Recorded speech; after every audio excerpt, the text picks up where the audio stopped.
ভারতে এসে নকল পরিচয়পত্র তৈরি করে বসবাসে বাংলাদেশি বাবা সহ ধৃত ৫।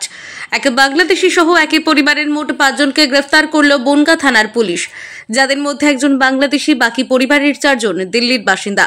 ধৃত বাংলাদেশি ব্যক্তি কিছুদিন আগেই দেশে অনুপ্রবেশ করে। বাকিদের কাছ থেকে উদ্ধার হয়েছে ভারতীয় পরিচয়পত্র। উদ্ধার হওয়া পরিচয়পত্রগুলি জাল কিনা তদন্ত করছে পুলিশ। ভারতে এসে নকল পরিচয়পত্র বানিয়ে বসবাস করে ফের বাংলাদেশে ফেরার পথে পুলিশের হাতে আটক হলো ৫ বাংলাদেশি।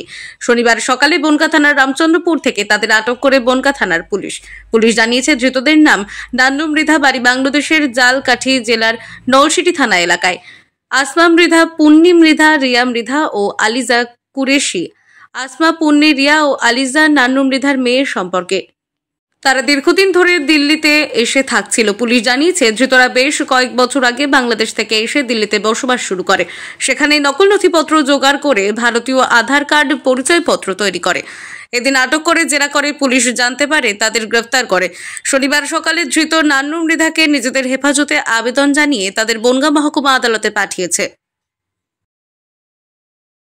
দেশিকে ধরেছে এবং কি অবস্থায়, কি বিষয়, কি জানেন, কি বলবেন? বাংলাদেশিদের ধরেছে মানে মোট ৫ জন এবং সঙ্গে ২টো বাচ্চা। এই মোট ৭ জনকে থানার পুলিশ বনগাঁ থানা অ্যারেস্ট করেছে আজকে, এবং আজকেই কোর্টে তাদের প্রডিউস করেছে মেডিকেল হয়ে যাওয়ার পরে। এবং এর মধ্যে জানা গেল যে নান্নু মৃধা এ হচ্ছে বাংলাদেশে বাড়ি। এর বিরুদ্ধে 14 ফরেনার্স অ্যাক্টের অভিযোগ আনা হয়েছে, আর বাদবাকি 14C ফরেনার্স অ্যাক্টের অভিযোগ আনা হয়েছে। এর সবই মেয়ে, এবং এরা সব দিল্লিতে বসবাস করত। দিল্লিতে বেশ কয়েক বছর পূর্বে এরা এসে ভুয়ো কাগজপত্র তৈরি করে এবং প্রকিওর করেছে ওরা কাগজপত্র। সেই প্রকিওর কাগজপত্র দিয়ে ওরা ফিরে যাচ্ছিল বাংলাদেশে কোনো দেখা করার জন্য কোনো কারণে। সেই পরিপ্রেক্ষিতে বনগাঁ থানার পুলিশ তাই গ্রেপ্তার করার পরে তাদের কোনো ভ্যালিড ডকুমেন্টস অথবা পাসপোর্ট দেখাতে পারেনি।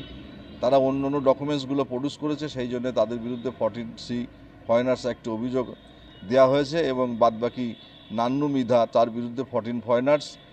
এ বাংলাদেশ থেকে এসে মেয়েদের বাড়িতে ছিল, এবং এদের দিল্লিতে এরা যে কলোনিতে এরা বসবাস করত, NTC নিউ দিল্লি 11,39,000, সেই ঠিকানায় এরা বসবাস করত।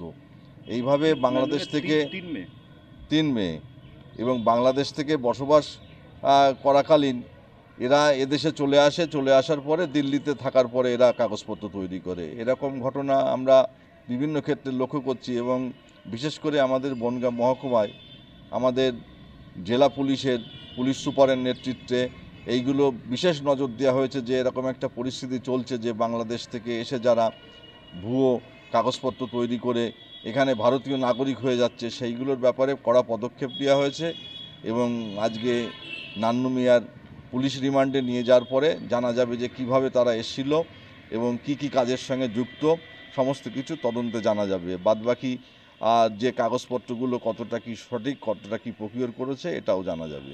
বিষয়টা তদন্ত চলছে এবং পুলিশ পদক্ষেপ নিয়েছে বিষয়গুলো নিয়ে, যাতে এই জাতীয় জিনিসগুলো বন্ধ হোক এবং বাংলাদেশ থেকে এইভাবে বিনা পাসপোর্ট এবং ভিসা নিয়ে যারা ঢুকছে তাদের বিরুদ্ধে কঠোর পদক্ষেপ নেওয়ার জন্যে আমাদের জেলা পুলিশ সদা সতর্ক হিসাবে আছেন।